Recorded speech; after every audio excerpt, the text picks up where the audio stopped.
আসসালামু আলাইকুম, welcome back to my channel বিডিনাজ অফ কুকিং। নতুন একটি রেসিপি দেখার জন্য আপনাদের সবাইকে স্বাগতম। সামনেই আসছে রমজান। রমজান মাসে তো প্রতিদিনই টমেটো সস চাই। আর এখন টমেটো কিন্তু খুবই ইজি হাতের কাছে পাওয়া যায়, তাই খুব সহজে আমার রেসিপিটি ফলো করে পারফেক্টভাবে দোকানের মতো করে তৈরি করে নিতে পারবেন এই টমেটো সসটি। টমেটো সস তৈরি করার জন্য আমি এখানে 1.5 কেজি পরিমাণে ফ্রেশ টমেটো নিয়ে নিয়েছি। আর চেষ্টা করবেন একটু লাল দেখে টমেটোটা নিতে, তাহলে টমেটো সসের কালারটা খুবই সুন্দর লাগবে। টমেটোগুলোকে ভালোভাবে ধুয়ে পানি ঝরিয়ে নিয়েছি, তারপর উপরের এই মুখটা ফেলে দিলাম। এবার 4 টুকরো করে কেটে নেব। কেটে নিয়ে মুখের যে শক্ত অংশটা আছে এইভাবে করে কেটে ফেলে দেব। এই অংশটা ফেলে দিয়েই সসটা তৈরি করতে হবে, নয়তোবা সসটা খেতে ভালো লাগবে না। এইভাবে করে সবকটি টমেটো আমি কেটে নেব আর এই মুখের অংশটা ফেলে দেব। এইভাবে করে সবকটি আমি কেটে নিলাম। এখন আমি ব্লেন্ডারে ব্লেন্ড করে নেব।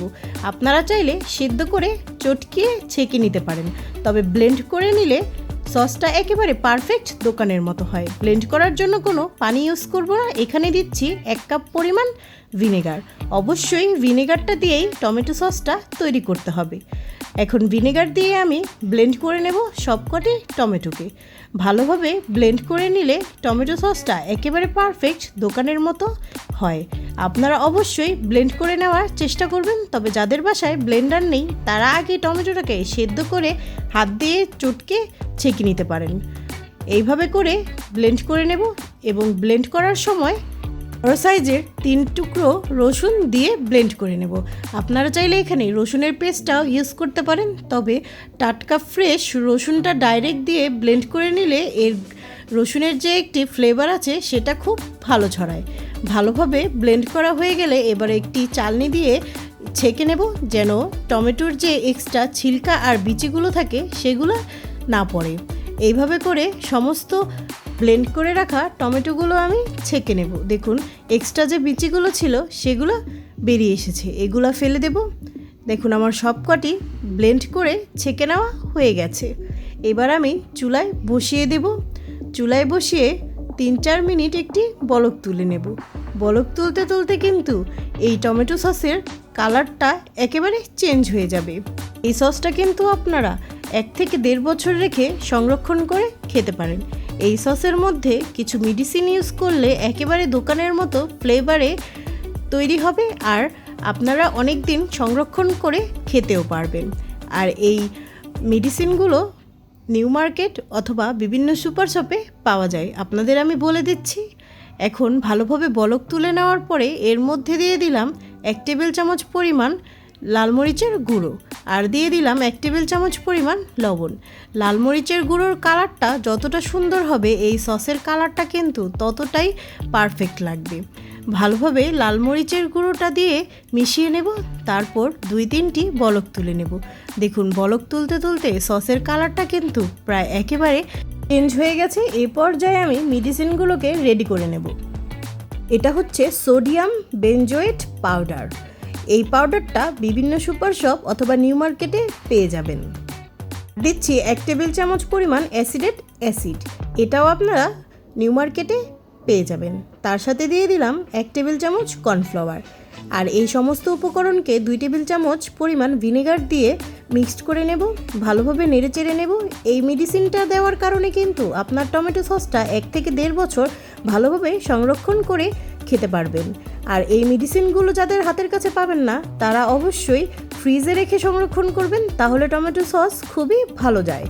এইভাবে করে এই মিক্সচারটা রেডি করে নেব। তারপরে একটি সাইডে রেখে দিয়ে এখন যে টমেটোগুলো আমার ফুটছিল সেটার মধ্যে আমি দিয়ে দেব 1 কাপ পরিমাণ চিনি।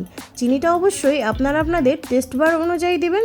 যারা সসটা একটু বেশি মিষ্টি খেতে পছন্দ করবেন তারা মিষ্টিটা বাড়িয়ে দেবেন, যারা কম খেতে পছন্দ করবেন তারা অল্প পরিমাণে মিষ্টি দিলেই হবে। ভালোভাবে চিনিটা দিয়ে মিক্সড করে ফুটিয়ে নেব। তারপর যখন সসটা আমার রেডি হয়ে আসবে, যে মেডিসিনগুলো আমি মিক্সড করে রেখেছিলাম উপর থেকে আমি সেগুলো ঢেলে দিচ্ছি। ঢেলে একটু নেড়ে চেড়ে নেব। আর যেহেতু কর্নফ্লাওয়ার দিয়েছি তাই 1 থেকে 2 মিনিটের মধ্যে আমার এই সসের টেক্সচারটা কিন্তু একটু ঘন হয়ে আসবে। দেখুন আমার সসের টেক্সচারটা ঘন হয়ে আসছে। এইভাবে করে ঘন করে তৈরি করে নেব পারফেক্ট এই টমেটো সসটি।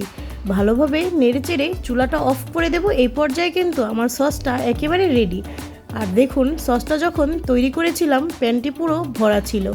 জাল করতে করতে কিন্তু প্যানটি পুরো অর্ধেক হয়ে এসেছে। আর এর ঘনত্বটা দেখে বুঝতেই পারছেন কতটা পারফেক্টভাবে তৈরি হয়েছে এই টমেটো সসটি। সসের কালারটাও কিন্তু খুবই সুন্দর লাগছে, আর খেতে কিন্তু এর স্বাদ খুবই অসাধারণ, একেবারে পারফেক্ট দোকানের মতো টমেটো সস। আর এই সসটা অবশ্যই ঠান্ডা করে দিয়ে তারপর বয়ামে ভরে সংরক্ষণ করে রাখতে পারবেন, আর ফ্রিজে রেখেও আপনারা ব্যবহার করতে পারেন। এইভাবে করে ঝটপট তৈরি করে নিতে পারবেন পারফেক্ট এই টমেটো কেচাপটি। এরকম বয়াম থাকলে আপনারা এইরকম বয়ামের মধ্যে এক এক করে ঠান্ডা করে তারপর সসগুলো ঢেলে অনেক দিন সংরক্ষণ করতে পারবেন। তবে আমার কথা হচ্ছে, আপনারা যদি মেডিসিন ইউজ না করে থাকেন তাহলে ফ্রিজে রেখে 6 থেকে 7 মাস এই সসগুলো সংরক্ষণ করে অনায়াসে খেতে পারবেন। আর রমজানে তো কোনো কথাই নেই, প্রতিদিনই এই সসের প্রয়োজন পড়বে। তাই অবশ্যই আমার রেসিপিটি ফলো করে ঝটপট পারফেক্ট স্বাদের তৈরি করে নিতে পারবেন এই টমেটো কেচাপটি। ঢাকনা দিয়ে ঢেকে সংরক্ষণ করে 6-7 মাস রেখে খেতে পারবেন। আর মেডিসিন ইউজ করলে তো কথাই নেই, অনায়াসে 1 থেকে 1.5 বছর চলে যাবে এই টমেটো সসগুলো। চড়া দামে দোকান থেকে না কিনে অনায়াসে অল্প কিছু উপকরণ দিয়ে আমার রেসিপিটি ফলো করে ঝটপট তৈরি করে নিতে পারবেন পারফেক্ট স্বাদের এই টমেটো কেচাপটি। আজকের মতো বিদায় নিচ্ছি, আল্লাহ হাফেজ।